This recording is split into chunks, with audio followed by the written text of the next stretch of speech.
Fala pessoal, acabei de jogar e essa vai ser a aula sobre dor mais intimista e talvez a mais importante aí para vocês. Eu vou falar sobre a dor agora bem na prática, trazendo um pouquinho do meu histórico para você entender o que é um processo de conquista de dores. Uma vez que eu comecei a estudar fisioterapia, eu fui estudar terapias, fisioterapia, yoga, Rolfing, GDS, Pilates, práticas, porque tive uma hernia discal e tive um problema discal que me doeu por 9 anos e tal. E gerou consequências. Então uma pergunta que a gente vai ter para vocês aí, para ver se vocês estão se encaminhando em relação às suas dores. Veja só, você construir o seu corpo é como você construir uma casa.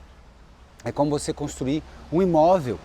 Você tem que planejar e tem que adquirir recursos suficientes para você aí conquistar o seu corpo melhor. Para ter uma casa verdadeira para o teu espírito, para a tua alma, para as tuas emoções, uma casa bem balanceada.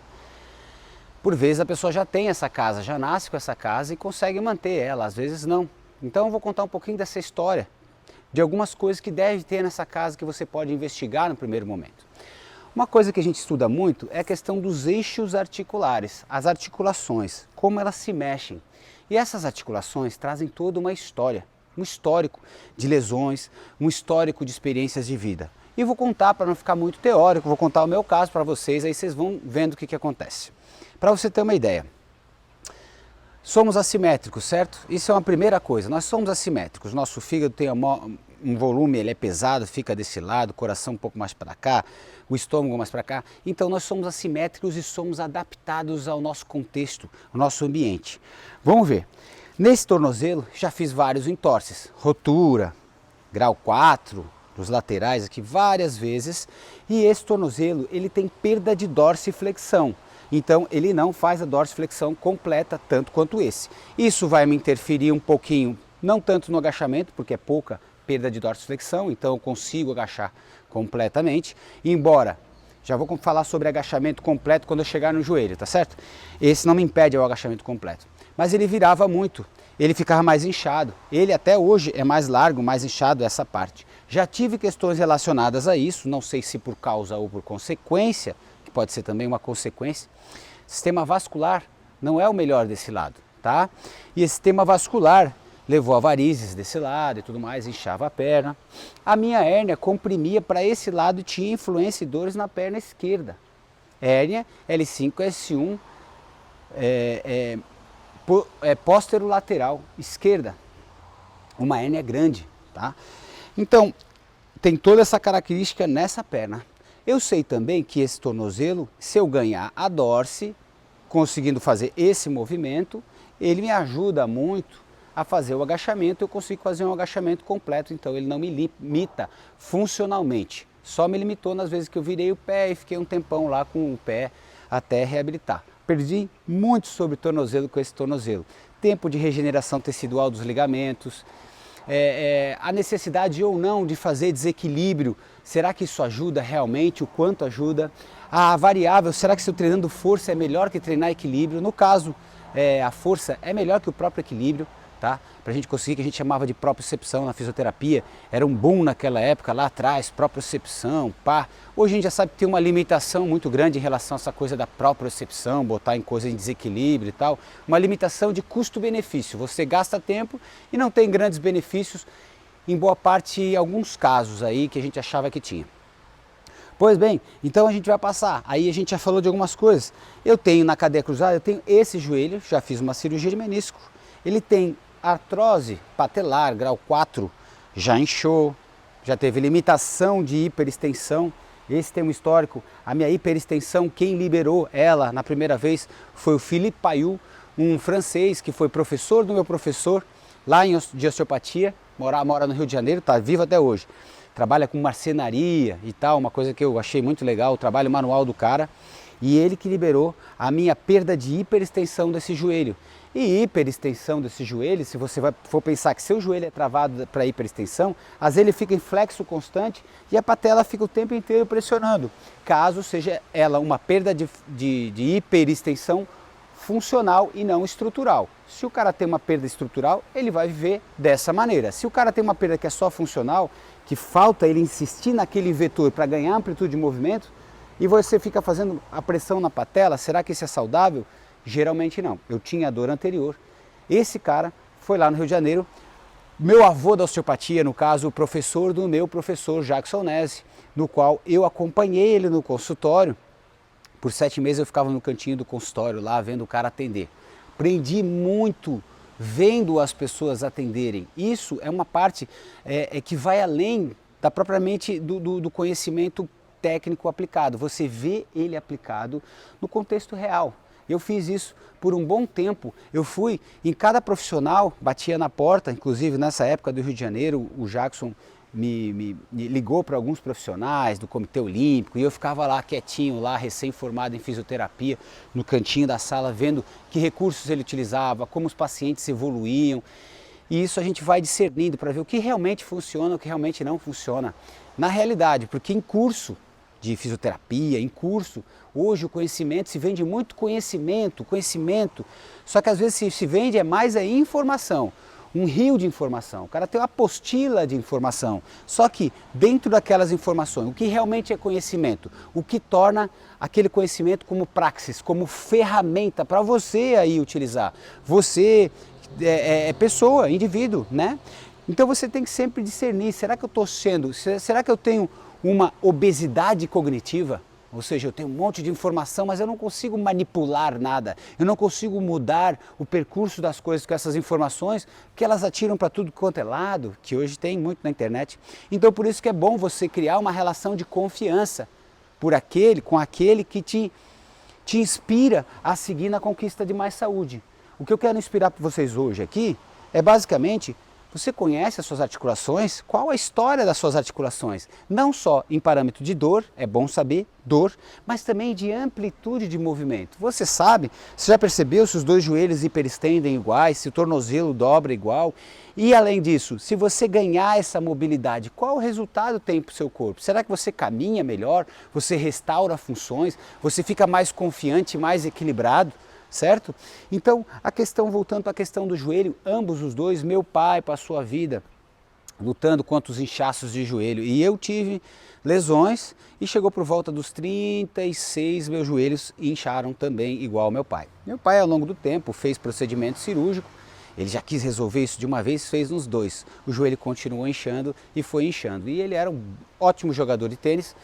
E aí foi jogando, inchando e gelo e tal, e eu assumi a decisão de fazer o caminho contrário. Meu pai foi recomendado na época e por longo tempo ele guardou essa crença aí da geração, que é uma coisa que a gente combate aí para vocês, essa crença que ele não deveria fortalecer, porque colocar carga simula impacto no joelho e impacto no joelho não seria bom. Aí ele se matava jogando tênis sem musculatura, o joelho inchava, ele botava gelo e não aumentava suas capacidades com reforço muscular. Eu na época que eu via isso lá atrás, há 20 e tantos anos atrás, estava lá fazendo a fisioterapia, eu via dizer que ele estava errado. Só que ele tinha falado com um médico recomendado, tal, que era muito bom, ele falou que impacto era ruim para o joelho, ele internalizou isso de uma tal maneira que ele passou a vida inteira sem fazer reforço muscular e perdeu os resultados que dariam, porque o resultado do reforço muscular sai ao longo do tempo. Você não adianta querer fazer, vou fazer reforço, quero resultado agora, mas vai fazendo reforço, ou seja, atravesse a sua vida com as pernas fortes.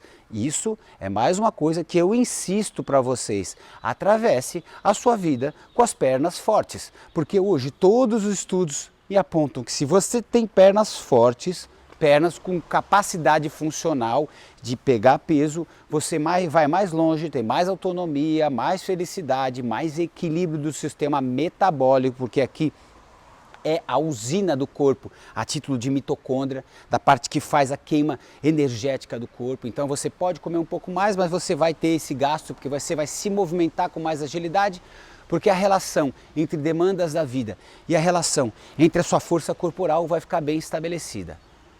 Posso dar 1 milhão de argumentos para você manter a força nas pernas. Mantenha, conquiste força nas pernas, tá? Porque às vezes a gente vê que no meio do caminho pode ter uma pedra. Tá difícil esse movimento, ele não progride, não consigo. Aí o que você tem que estudar para força nas pernas? O eixo articular, como que você vai progredindo carga, se tem influência a interdependência regional, que eu já vou falar para vocês. O que é interdependência regional? É que as coisas não estão separadas, pessoal. No nosso contexto de saúde, a gente sempre pensa assim, eu vou analisar o joelho, pode ir, joelho, joelho, joelho, joelho, joelho. Mas nós vemos aqui na nossa clínica, aí com o viés, principalmente a osteopatia, ela fala muito, o primeiro princípio da osteopatia é o corpo é uma unidade. E na prática clínica, o que a gente vê? Se eu libero a tua lombar, se eu solto a tua lombar, muitas vezes a pessoa consegue ganhar uma função muito melhor no seu joelho, ou a hiperextensão, ou consegue aí ganhar ângulos de agachamento sem dor durante e depois do exercício. Então ela começa a ganhar função articular. O que é função articular? Eu consegui fazer um agachamento gradualmente completo até o final, sem grandes dores, certo? Eu vou botar aqui para você ter uma ideia, que algumas vezes as pessoas me perguntam, vou botar o microfone aqui no meu joelho, olha lá. É isso. Você ouviu o barulho aí? Então é esse o barulho. Tem artrose? Claro que tem artrose, faz barulho. Nossa, o que eu vou fazer? Vou evitar? Não. Eu vou me aquecer, eu vou me trabalhar, eu vou conhecer que uma cartilagem que tem ali, ela precisa de nutrição e descanso, por isso ela precisa desses momentos de descompressão, ganho de amplitude articular para que toda a articulação oscile e não fique presa, para não comprimir. Ela precisa entender que existe uma relação da inervação, que é a interdependência regional, e ela precisa de força funcional. E aí eu tenho as melhores chances de atravessar a minha vida, mesmo tendo uma artrose de joelho. Tá certo? E assim vai o histórico, né? Já tive síndrome do impacto femoacetabular neste quadril e neste. O impacto femoacetabular do quadril é muito comum. Eles falam, o teu ângulo da cabeça femoral acaba é meio enviesado e acaba batendo contra o acrômio. Tá. E aí faz um ganchinho, efeito pincer e efeito Kahn. Tem todos esses nomes aí, pessoal, independente. Mas olha só, é muito recorrente que isso aconteça. E os exames apontam. E a plausibilidade, quando você vai num clínico que vai olhar aquilo, um clínico, a pessoa responsável, ele vai te dar uma explicação plausível. É plausível. Parece que o osso, aí faz o exame, o osso está ali impactando. Mas agora você me explica como que a gente ganhando amplitude articular, por exemplo, eu ganhando essa amplitude articular para cá, abrindo esse espaço, diminuía, hoje não tenho mais, mas diminuía qualquer sintoma, que meu sintoma era de fechamento de quadril aqui, me doía anterior, típico, fechamento, impacto. Então, eu consigo funcionalmente ganhar algum movimento, a estrutura continua lá igual, só que eu ganho função e não tenho esse sintoma. E hoje nós já sabemos que o sintoma é sim o maior e melhor guia para saber se eu tenho um bom prognóstico lá na frente, se lá na frente eu vou me incomodar com isso ou não. Em outras palavras, se eu conviver com o sintoma, como muitas pessoas por aí vão convivendo com o sintoma, e esse é o grande problema dos remédios exógenos, de fora, os medicamentos analgésicos, anti-inflamatórios, etc. e tal. Eles permitem que a pessoa cede seu sistema, não modifique as suas capacidades internas de ganhar força, ganhar resistência, amplitude articular, com o devido afinco, com o devido investimento. Você tem que aprender, você tem que coletar informações, você tem que ter profissionais de referência que vão te orientando. Segue para lá mais um mês, faz mais um mês desse reforço. Mas dói um pouquinho. Você tem que saber investir no seu corpo para construir a sua casa antes de abandonar o seu corpo para um prognóstico que vai lá e tem dor, isso aqui tem um síndrome do impacto, vou abandonar. E o que acontece dentro desse ambiente? Remédios, por si só, embora ajudam na dor, por exemplo, diminuem a dor, geralmente quase todos, anti-inflamatório, analgésico, eles diminuem sua dor. Só que diminui o sinal de dor. E a pessoa continua fazendo tudo como fazia, não muda, não sabe de onde vem, não sabe se vem do somatório da postura do trabalho, da postura do esporte. Você não consegue avaliar nada porque você fica mais tempo se sedando. Então, no médio e longo prazo, medicação só vai te piorar. No curto prazo, no auge do problema, quer ficar sofrendo? Não precisaria, mas aí você tem que entender que você vai ter que mudar de condutas. É isso que é difícil, mudar hábitos. Porque eu não tenho tempo, porque meu trabalho, as desculpas são várias. Mas O corpo está te falando, cara, mexe no teu corpo, modifica teu corpo. Você não precisa se tornar o super-homem, mas você pode tornar uma pessoa funcional. Vai ser melhor. Você tem mais chance ao longo da vida de ser feliz. Partindo mais adiante, pessoal, para você ter histórico, então aqui, sacroiliaca, tive dor na sacroiliaca há muito tempo, muito tempo. Ela descomprimia com inclinação lateral, né? Que é uma coisa, um exercício que tem, com um fisioterapeuta chamado Mackenzie, ele usava muito as descompressões laterais, ela centralizava a dor, ela fazia com que minha dor da perna subia, diminuía as irradiações que vinham da lombar lá, L5, S1, aquele disco lá dessa região. Então aqui tem todo um histórico em relação a isso aqui. E vai subindo, já tive muitas dores lombares, muitas dores associadas com irradiação, às vezes puramente dores lombares, e que me impediram por algum tempo, agora falar de agachamento, tanto eu ter medo de agachamento e realmente me doía. Não era simples. Porque hoje nós temos conhecimento de que a exposição gradual, vou abrir um parênteses, a exposição gradual ao exercício, o enfrentamento ao exercício, hoje já passa a ser uma forma comportamental do fisioterapeuta, bem informado, instrumentalizar, vamos tentar, vamos encorajar. Mas isso, se é seguido apenas sobre a risca, você tem que ter um carinho de saber, entender sim de mecânica, porque daí esse modelo chamado, o tal do modelo que sustenta isso é o biopsicossocial. Esse modelo entra com a compreensão que na verdade depois de 3, 4 meses, a sua lesão local já se harmonizou, fisicamente falando. Ou seja, embora você tenha uma hérnia, o corpo já é capaz de viver bem com aquela hérnia e se adaptar e ter função. Então o resto dessa dor que você está sentindo é uma sensibilização do teu sistema nervoso central, que a gente chama. Então você está hipersensível, aumentou o volume aqui e está com medo, então a gente vai encorajar essa pessoa a passar por esse processo. Esse é o novo modelo vigente, o biopsicossocial.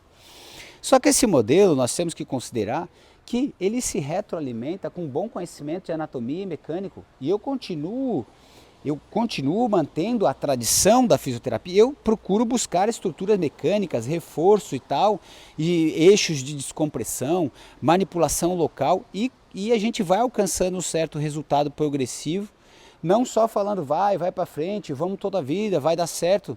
Não é tão simples assim. Às vezes a gente tem que entender bastante de mecânica para entender aonde investir ou não. E essa foi a história da minha lombar e tudo mais. Dentro desse modelo biopsicossocial, é claro que nós vamos investir para entender o ser humano hoje, não só como um recorte, né? A gente tem que entender que ele é uma pessoa, que ele vive, e que qualquer fator, se a gente pensar no teu sistema nervoso central, então, qualquer fator que dá melhoras para o sistema nervoso central, ou seja, nas diferentes variáveis e inputs humanos que podem me somar como variáveis importantes para o ser humano, se eu conseguir no ambiente do meu trabalho, uma sensação de compensação entre custo-benefício, que eu estou agindo, e satisfação, é claro que isso vai entrar melhor para o meu sistema, então o volume baixa. Porque imagina você ter dor insatisfeito no trabalho, é pior. Imagina as coisas das perdas, as coisas dos relacionamentos humanos, tudo aquilo que realmente é importante para o indivíduo. Se essas coisas que são importantes estiver mais amenas, me sinto bem com a minha família, me sinto bem com o meu financeiro, com o meu trabalho, é claro que você tem chances maiores de, se tiver uma dor, que ela não cronifique. Porque você não vai se apegar, não vai aumentar o volume, não vai fazer essa sensibilização central, ativando áreas de hiperalgesia, áreas associadas ao cérebro límbico, cérebro emocional e tudo, e cravando memórias muito mais fortes do que deveriam. Fechei esse parênteses. Então, prosseguindo com o histórico, torácica, aquela dorzinha, quem é que já não teve essa dorzinha queimada aqui atrás da escápula? Nossa! Eu tive por anos, de vez em quando ainda tenho, associado no meu caso a perda de rotação para esse lado da cervical, certo? Às vezes fazendo inclinação, eu chego a dar uma beliscadinha lá, eu tenho uma relação, ela tem relação de interdependência regional com a minha cervical, no meu caso, mas ela na torácica, propriamente dita, ela também consegue, a torácica eu consigo descomprimir ela, às vezes com extensão, às vezes com rotação, bem como a minha lombar tem eixos bons também de extensão, só que não consigo trabalhar eixos de liberdade em extensão com muitos graus. Eu tenho que trabalhar em média amplitude, por exemplo, até onde eu conheço minha lombar. E assim por diante. Aqui também. E essa relação dessa dor aqui também, já tive síndrome do impacto do ombro, lesão do supraespinhoso, já tive, Já tive dores irradiadas para esse braço, já tive. Punho, ele tende a perder, esse punho tende a perder esse movimento, tá? Que eu manipulo, eu faço uma automanipulação por aqui, ele ganha esse movimento, está associada com a qualidade da minha cervical também. Já tive dores de cabeça também, principalmente partindo desse ponto aqui, que me melhoram com alongamento e com trabalhos da região suboccipital. Alongando essa região melhora a rotação bem, não tenho limitação e não tenho mais dores de cabeça. Então, todo esse processo, todas essas conquistas, essas articulações, por vezes me tomaram anos investindo em movimento e aprendendo como lidar, testando variáveis e tudo mais. Mas eu me tornei, em função disso, um profissional da área, me acompanhando as pessoas. Eu só faço isso o dia inteiro, essa aqui é a minha vida. Eu adoro fazer isso, adoro auto-investigar e tudo mais. Mas o que eu quero dizer é que você tem que entender que se você investir e você souber acompanhar ao longo do tempo e saber as probabilidades de melhorar em quanto tempo, sobre qual variável e intervenção, você consegue construir um corpo sem dor, saudável. Se eu não tivesse feito um movimento de sair da engenharia, porque não conseguia ficar sentado, estava quase terminando a engenharia elétrica, como era meu pai, engenheiro eletricista, meu avô, engenheiro eletricista, então tinha todo um caminho por ali. Nunca fui contra, adoro física, adoro matemática, mas não conseguia ficar sentado e não tinha outro caminho senão remédio analgésico e anti-inflamatório. E qualquer profissional que via ressonância falava de cara, não sei o que eles calculavam na época, mas que a minha coluna era de um cara de 70 anos. Então você tem a coluna de um cara de 70 anos, pode seguir sua vida, mas eu tenho também, eu já não jogo basquete, você não pode fazer impacto, você tem que ter repouso. Isso era assim há 25 anos atrás. Às vezes ainda é hoje, tá? E isso é uma crença. Eu continuo com exame positivo, hérnia de disco, enorme, e assim, aprendi a lutar jiu-jitsu com 30 anos, estou jogando beach tênis diariamente, já fazem 7 anos, não tenho dores, tenho 2 filhos, carrego meus filhos, ou seja, não tenho a coluna nem a fisiologia de um cara de 70 anos. Errado, uma afirmação errada, feito por um grupo todo de especialistas que na época eram os que chancelavam o saber. Hoje isso vai mudar um pouco. Vejo alguns profissionais já recomendando práticas físicas, ortopedistas de joelho, falam, não, faz lá o reforço e tal. Claro que eles fazem, é só fazer o reforço. Tudo bem. Pode ser que você ache que seja só fazer um reforço de joelho e já vai resolver. Mas são anos de experiência para a gente saber qual carga, quando investir, quando realmente insistir. Às vezes tem pacientes que vêm e fazem um pouco, não melhorou ainda. E às vezes eu encontro o paciente em algum lugar e tal, ainda tá difícil. Não, volta aqui. Insiste. Insiste nesse ponto e nesse exercício. E aí a pessoa insiste. E às vezes a fisiologia toma tempo, pessoal. Imagina, você tem que ter um músculo, você tem uma polia, você tem uma articulação física. Você quer mudar aquilo, você quer dar função. Muitas coisas tomam tempo. E é essa grande a nossa experiência, o tempo que isso causa, entendeu? Então, é para isso que servem profissionais do movimento. A ferramenta é o movimento e o resultado é a amplitude de todos os teus componentes fisiológicos, do metabolismo, a liberação de neurotransmissores, fazendo com que você tenha mais capacidade de foco atencional, que é a grande coisa do ser humano para ele conseguir aprender, para ele conseguir construir, para ele conseguir ter foco atencional para transformar o universo. Você consegue atuar no foco atencional através de uma prática física, através de exercícios respiratórios, relaxamento e práticas físicas. Então, profissionais do movimento, por origem, por necessidade, são integralistas. São pessoas que enxergam o todo. Beleza? Aprenda a enxergar seu todo, aprenda a conhecer as suas articulações, aprenda a tratar as coisas de maneira ativa. Investigue seu campo de crenças frente ao seu corpo. Isso eu não posso, isso jamais, isso daqui eu posso tentar. Tensione seu campo de crenças com conhecimento, com o tempo devido, que você vai ter uma vida mais longeva, com menos medicações, com menos intervenções cirúrgicas, com menos gastos em saúde. Hoje nós acompanhamos uma linha de desenvolvimento a saúde baseada em valor. Então hoje nós já sabemos que boa parte dos serviços às vezes adicionam parafernálias, ou seja, exames de imagem, mais exames. Sem um bom clínico, você não adiciona valor para o seu paciente. O que é valor para o seu paciente?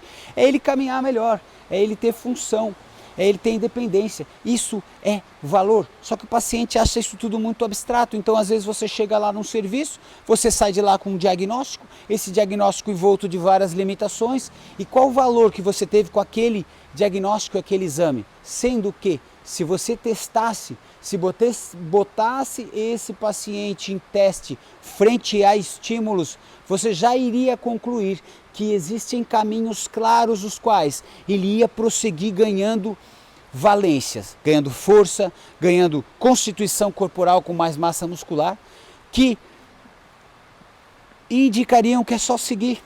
Você não precisaria do exame complementar, R$500 cada ressonância, R$600, ou seja, você não adiciona valor ao serviço com um monte de exames complementares. Você adiciona valores com atenção centrada na pessoa, atenção primária centrada na pessoa. Você adiciona muitos valores, mas aí a população, envolta num contexto de medo, acaba ouvindo essa história de que seu corpo é capaz e tudo, acha que isso é coisa de... Enfim, não acredita. Porque como pode outro profissional super capacitado, com respaldo e tal, falar que não existe caminho, e esse profissional aqui está falando para insistir com o tempo? Como pode? A gente vê isso de forma recorrente no consultório. Eu tenho vários estudos de casos, se você for procurar, de uma série de coisas que, se a gente fosse botar na balança o que já gastou essa pessoa com uma intervenção e que poderia gastar com outra intervenção muito mais simples, eficaz e efetiva, o custo-benefício disso é assim, ó, é enorme, é enorme. Você vai de 500, 700, R$1.000 com um acompanhamento depois de reforço específico para, sei lá, R$15.000, R$30.000 com uma intervenção, procedimento cirúrgico, com etc e tal. A discrepância para quem sabe o que está fazendo, é assustador. E por isso que nós queríamos deixar para vocês pararem para pensar um pouquinho, se esforçarem. Fazer a parte de cada um é você ficar forte.